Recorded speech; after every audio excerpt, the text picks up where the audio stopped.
साध संगत जी जदों अज कई लोग ये गल कहते ने कि पहला ऐसा समा सी गुरुद्वारा साहब कच्चे सन ते सिख पक्के सन। अज दा समा ऐसा बन गया कि गुरुद्वारे साहब तो असी पक्के बना दिते, इमारतां बड़ियां वड्डियां वड्डियां, पत्थर बड़ा महंगा लाया। गुरुद्वारे साहबां दे अंदर साधन सहूलतां दा भी वधिया प्रबंध कर दिता संगत वास्ते, क्योंकि सिखां दे अंदर वो भावना है, प्यार है। संगत वास्ते ऐसा प्रबंध किया। पर अज दे समय दे अंदर गुरुद्वारे साहब तां पक्के हो गए, चंगियां इमारतां सोहणियां इमारतां बन गईयां, पर सिक्खी किते ना किते, सिख किते ना किते कच्चे रह गए। क्योंकि जदों असीं पिछोकड़ दे विच पिछे पुरातन इतिहास तवारीख दे पन्ने पढ़दे हां तो उस समय सिੱਖੀ प्रेम विच जुड़ियां रूहां गुरसिख ऐसे सन कि साध संगत जी भावें घर दे विच कुछ नहीं, अत दी गरीबी है, हालात बड़े ऐसे बन आउंदे ने। जदों सतगुरु महाराज पातशाह जी दे हुक्म उहदे भाणे उहदी रज़ा दे विच जिंदगी जिउंदियां उन्हां नूं अपने परिवार दे विच सिੱਖੀ प्रेम नेम निभाउंदियां वेखीदा सी ना, ते उस वक्त दिल पसीज जांदा सी, दिल भर आउंदा सी कि धन सन वो गुरसिख जिन्हां ने गुरु दियां असीसां, गुरु दियां रहमतां नूं सांभिया, गुरु महाराज जी दी किरपा नूं ऐसे हालातां दे विच भी प्राप्त कीता। गुर इतिहास दे विच छेवें पातशाह मीरी पीरी दे मालक बंदी छोड़ दाता गुरु हरगोबिंद साहब महाराज पातशाह जी दे समय दी एक झाकी आउंदी है कि जदों गुरु हरगोबिंद साहब महाराज जहांगीर दा साथ देण दे वास्ते किसी मुहिम दे विच आगरे दी धरती ते पहुंचदे ने, गुरु महाराज जी दा आउणा सुन के उस इलाके दीयां संगतां, उस इलाके दे सिख सतगुरु महाराज जी दे दर्शन दीदारे करन वास्ते आउंदे ने। उस ही इलाके दे विच धन गुरु नानक महाराज पातशाह जी दे वल्लों कीते होए प्रचार गुरसिੱਖੀ दा जो सतगुरु महाराज पातशाह जी ने उथे बीज खिलारिया सी ते उस विचों ही कुछ पैदा हुए गुरसिੱਖੀ प्रेम नेम दे बूटे भाव गुरसिख वो परिवार भावना वाले प्यार वाले अज धन गुरु नानक महाराज पातशाह जी की 6वीं जोत के दर्शन करना चाहते हैं। एक परिवार साध संगत ऐसा सी जिहड़ा परिवार अत दी गरीबी दे विच अपना गुजारा कर रहा सी। परिवार दा मुखी घाह खोतर के चंगा सोहना घाह पंडा बन के दे बाजार वेच के आउंदा सी, उस नाल ही अपने टब्बर नूं अपने परिवार नूं पालदा सी। उस सिख नूं भी पता लगा भी मीरी पीरी दे मालक धन गुरु नानक साहब जी दी 6वीं जोत गुरु हरगोबिंद साहब महाराज पातशाह जी अज आगरे दी धरती ते पहुंचे ने, ते क्यों ना मैं भी जावां सतगुरु पातशाह सच्चे पातशाह दे दर्शन करन वास्ते। दीन दुनी दा पातशाह, पातशाहां पातशाहो अडोला गुरु हरगोबिंद साहब महाराज सज्जन सच्चा पातशाह। असीं साध संगत ये बचन पढ़ते हाँ अमृतमई बाणी दे विच भी, सज्जन सच्चा पातशाह सिर शाहां दा शाह जिस पास बैठिया सोही है सबना दा विसाह। हुण सिख दे अंदर दी भावना सी कि कदे भी अज तक सतगुरु दे दर्शन नहीं सन कीते अपने जीवन दे अंदर। दूर दुराडे दा पेंडा तय करके श्री अमृतसर साहब आउणा भी बड़ा औखा सी उन्हां वक्तां दे विच, ते अज सबब बन गया कि गुरु महाराज पातशाह जी खुद आगरे दी धरती ते पहुंच गए ने। बड़ा मन खुश होया साध संगत, ते वो सिख सवेरे तैयारी करन लगा भी मैं सच्चे पातशाह दे दर्शन करन चलिया। सवेरे सवेरे अमृत वेले जागया, इशनान कीता ते साध संगत जदों घर तो रवाना होण लगा ते सोची पै गया, फिकरां पै गईयां कि पहली बार सच्चे पातशाह मेरे सतगुरु पातशाह दे दर्शन करन चलिया ते भेटा की लैके जावां, क्योंकि साध संगत हर एक दे मन की ये भावना हुंदी है गुरु दर आए हाँ तो कुछ ना कुछ भेटा जरूर लैके जाइए। किसी ना किसी तरीके दे नाल कोई ना कोई गुरु का प्यारा गुरसिख कोई वस्तु जरूर लैके आउंदा है, कोई धन लैके आउंदा है, कोई रसद लैके आउंदा है। भाव जिन्नी को किसी दी पाया है ते हर एक गुरसिख उस ढंग दे नाल ही गुरु महाराज जी दे दर ते भेटा लैके हाज़री भरदा है। उस गुरसिख दे मन दे विच भी आया भी हुण लैके की जावां, क्योंकि घर विच तां साध संगत गरीबी बड़ी, कुछ ऐसा कीमती कोई वस्तु कोई ऐसी चीज़ घर विच नहीं जिहड़ी मैं भेंट कर सकां। वो सिख ने की कीता, वेखो साध संगत प्यार, वेखो सिखी प्रेम कैसा। वो सिख ने साध संगत सवेरे सवेरे जाके ना सोहना सोहना हरिया भरिया घाह वेखिया, उस नूं खोतर के रंबे दे नाल ते दो पंडां बन लईआं, एक पंड सिर ते रखी ते बाजार वेच आया। टका को उस घाह दी पंड दा मिलिया, वो खीसे विच पा लिया, जेब विच पा लिया। ते साध संगत अज ये गुरसिख सच्चे पातशाह दे दर्शन करन चलिया है ते वेखो लैके की चलिया, जेब विच पाया एक टका ते दूजी घाह दी पंड सिर ते रख लई कि अज ये घाह दी पंड मैं सतगुर दे चरनां विच भेंट करनी है। सतगुर महाराज जी दे घोड़ियां दे लई ये घाह लैके चलिया, भी घोड़ियां वास्ते काम आ जाएगा। हुण भेटा ये लैके चलिया साध संगत सिख।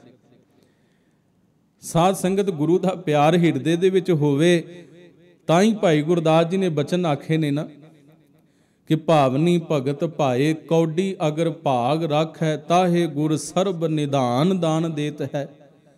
भावनी प्यार अंदर श्रद्धा भगती भावना ते प्यार नाल जे कौडी भी रख दिती सतगुरु दे चरनां दे विच ते गुरु दा खजानियां दा मालक बना दिंदा है। पर भावना पर प्यार जरूर होवे साध संगत। अज वो सिख तुरिया जांदा है, सच्चे पातशाह दे दर्शन करने हैं। अज मैं सच्चे पातशाह जी दे दर्शन करन चलिया। जदों साध संगत तो मैदान विच पहुंचिया जिथे सतगुरु महाराज पातशाह जी दे ठहरन दे वास्ते शमियाने लगे हुए ने, तंबू लगे हुए ने। हुण उत्थे पहुंच के ते किसी नूं पुछदा है जी सच्चे पातशाह दे दर्शन करने ने, ते दस्सण वाला उस नूं भेज दिंदा है। ते साध संगत उस मैदान दे अंदर ख्याल करना, दो तंबू सन, दो शमियाने लगे हुए नेड़े नेड़े। एक विच सच्चे पातशाह दीन दुनी दे मालक गुरु हरगोबिंद साहिब महाराज जी ठहरे हुए ने। एक तंबू दे विच एक शमियाने दे विच उस वक्त दा मुल्क दा बादशाह जहांगीर बादशाह ठहरिया होया। हुण सिख आया सी पहली बार। ये भी गुर इतिहास साध संगत इस गल की प्रौढ़ता करता भी वो सिख पहली बार दर्शन करन गया सी गुरु महाराज दे। ते जदों गया हुण पता नहीं सी भी मेरे सच्चे पातशाह मेरे सतगुर जी किस तंबू विच ने। ते साध संगत वो सिख गलती दे नाल बादशाह जहांगीर दे तंबू वाल नूं चलिया गया। पहरेदारां ने सिपाहियां ने बरछे अगे कर ले, राह रोक लिया भी भाई कित्थे चलिया। सिख कहंदा जी मैं सच्चे पातशाह दे दर्शन करने। उन्हां दे भाणे कि ये सिख जिहड़ा है ये सच्चा पातशाह जहांगीर बादशाह नूं ही कह रहा। बादशाह ते पातशाह दे विच साध संगत बड़ा वड्डा फर्क भी है, पर कुछ भाषावां दे विच पातशाह ते बादशाह शब्द जिहड़ा इहनूं इक्को जिहा मन्निया गया। बादशाह बदी दे उपर जित हासिल करन वाला, नेकी पैदा करन वाला। पातशाह जिहड़ा पत दा राखा, पत नूं बचाउण वाला। बादशाह दा हद बन्ना है, बादशाह दा साध संगत कोई दायरा है, पर पातशाह दा कोई दायरा नहीं है। बादशाह किसी मुल्क किसी राज दियां हद्दां बन्ने तक सीमित है, पर दीन दुनी दा पातशाह ਉਹਦਾ ਸੁਭਾਅ ਗੁਰੂ ਤੇਗ ਬਹਾਦਰ ਸਾਹਿਬ ਮਹਾਰਾਜ ਜੀ ਵਾਂਗ ਹੈ। कोई भी आ जाए, ये पातशाह का सुभाव है। किसी एक धर्म, किसी एक कम्यूनिटी, किसी एक मुल्क का पातशाह नहीं है। इस करके सतगुरु नूं पातशाह आख्या गया। पहरेदारां ने रोकिया, कहन लगे जी आ तेरी हालत नहीं है अंदर जाण दी, तू कहना सच्चे पातशाह दे दर्शन करन आया, पर आ कपड़े वेख पसीने नाल भिजे हुए, आ सिर ते की रखिया? कहंदा जी घाह दी पंड। क्यों लैके आया? सिपाही पुछदे, कहंदे जी भेंट करन वास्ते। उच्ची उच्ची हसन लग पे, कहंदे जी मुल्क दा बादशाह ते उन्होंने घाह दी पंड भेंट करन वास्ते लैके आया? कहंदे तैनूं अंदर नहीं जाण देना, इत्थे तां बड़े बड़े वड्डे हाकम चौधरी जरवाणे आउंदे, कीमती नजराने भेंट हुंदे ने पातशाह दे अगे, ते तूं घाह दी पंड चुकी लिया, जा चलिया जा। वो हसन लग पे ऐसी हालत वेख के, वो सिख दा ऐसा रूप वेख के, उहदी भेटा वेख के। ते जहांगीर बादशाह अंदर बैठा सब कुछ सुन रहा सी, साध संगत ते उठ के बाहर आ गया। कहंदा जी कौन है?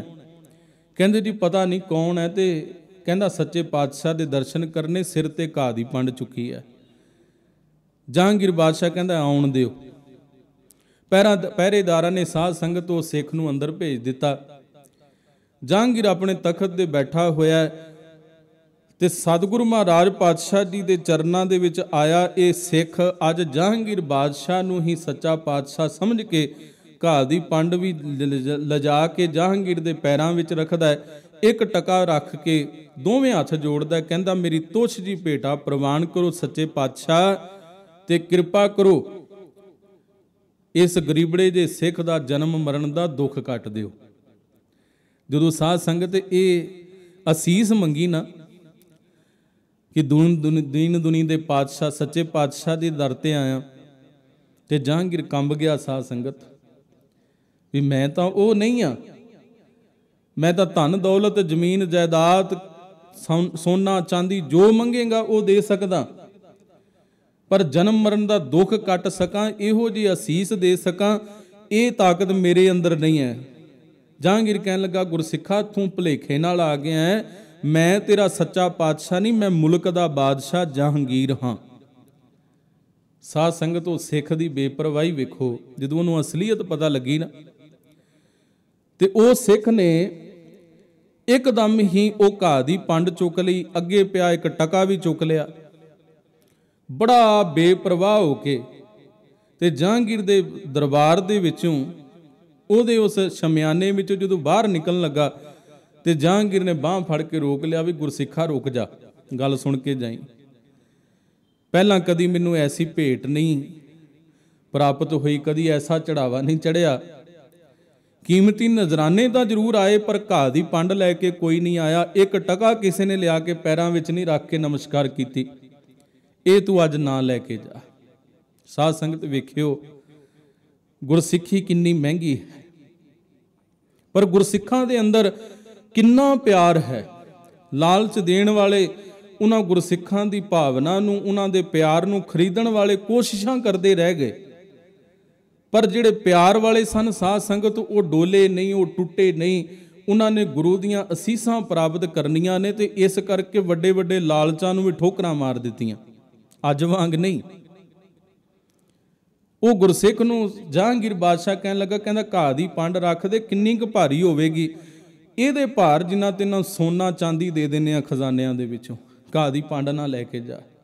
कोई पहली बार लैके आया, जो धन दौलत मंगेगा, जो जमीन जायदाद मंगेगा, तेनू उसका मालक बना देने आ, पर यह सब कुछ चुक के ना लजाई। सिख कहन लगा जहांगीर बादशाह तू मैनू वो दे सकदा जो मैं मंगिया? जहांगीर कहंदा नहीं।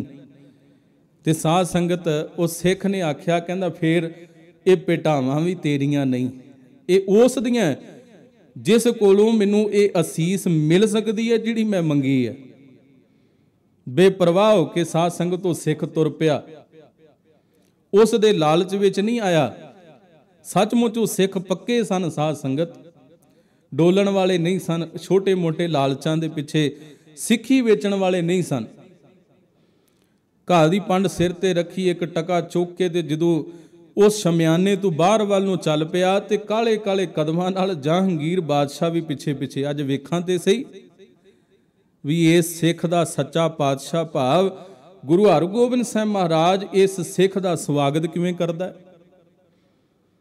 उस सच्चे पातशाह के दर ते इहदा सत्कार किहो जिहा हुंदा है? की मिलदा है इहनूं?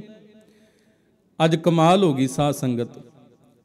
जदों वो सिख गया ना उस शमियाने दे विच जिथे गुरु हरगोबिंद साहब दीन दुनिया के पातशाह ते सिख पहरेदार खड़े हुए ने, उन्होंने जी आयों आख्या सिख नूं वेख के, जी आयों कह के सत्कार नाल अंदर तोरिया। सामने साध संगत सज्जन सच्चा पातशाह मेरे पातशाह गुरु हरगोबिंद साहब महाराज पातशाह जी अपने संघासनां तो उठ खड़े हुए, अपने आसनां तो उठ खड़े हुए उस सिख नूं वेख के। अज पता सी ना कि ये सिख अज आया है अपने सच्चे पातशाह के दर ते। अज कितनियां कीमती उन्हां चीज़ां वस्तुआं नूं ठुकरा के आया है। अज किन्ने खजाने धन दौलत जमीन जायदादां नूं ठोकर मार के आ रहा गुरु महाराज दिल दी जानन वाले। सिख ने जाके घाह दी पंड रखी, एक टका उसे तरह चरनां विच भेंट कीता, हथ जोड़े ते साध संगत बेनती कीती, सतगुर सच्चे पातशाह इस गरीबड़े जी सिख दी आस भेंट प्रवान कर लो, असीस बख्शो, मेरा जन्म मरण दा दुख कट दिओ। साध संगत जहांगीर बादशाह दरवाजे ते खड़ के अंदर दा ये सारा दृश्य वेखदा पिया सी ते गुरु हरगोबिंद साहब महाराज ने की कीता पता है? मेरे पातशाह जी ने अगे वध के वो सिख नूं कदमां विचों अपने चरनां विचों उपर चुकिया ते साध संगत उहदे वस्त्रां उहदे कपड़ियां पहरावियां वल नहीं वेखिया, घुट के सीने नाल ला लिया। अज सीस ते हथ रखिया, अज नानक नदरी नदर निहाल कर दिता। साध संगत असीसां दे नाल मेरे गुरु महाराज पातशाह जी की कृपा असीस वो सिख ने प्राप्त की। साध संगत सच्ची वो सिख पक्के सन, वो थोड़े बहुते जां वड्डे वड्डे लालचां दे मगर सिੱਖੀ त्यागण वाले नहीं सन। अज वांग नहीं कि थोड़ा जा किसी ने लालच दिता, अज हो रहा ऐसा कुछ साध संगत कि दस्तारां तक भी असी लाउण नूं तैयार ना, केस तक कटाउण नूं तैयार आ। अज सोचते हैं, अज विचार लैने आ, फैसले कर लैने अज दे साडे नौजवान भी की मिलिया इन्हां ककारां विचों इह सिੱਖੀ विचों, ते असी इक्को दम ये गलत फैसले कर लैने आ भी सिੱਖੀ छड्ड दईए, भी उधर ज़्यादा कुछ मिल रहा है। पर साध संगत नहीं, जो गुरु के दर तो मिलना है, जो गुरु की असीस गुरु की नज़र विचों प्राप्त होना है ना, वो किसी दूजी थावें नहीं मिल सकता। इस करके भरोसा रखिए तिस साहिब की टेक, नानक मनै माहे, जिस सिमरत सुख होए सगले दुख जाहे।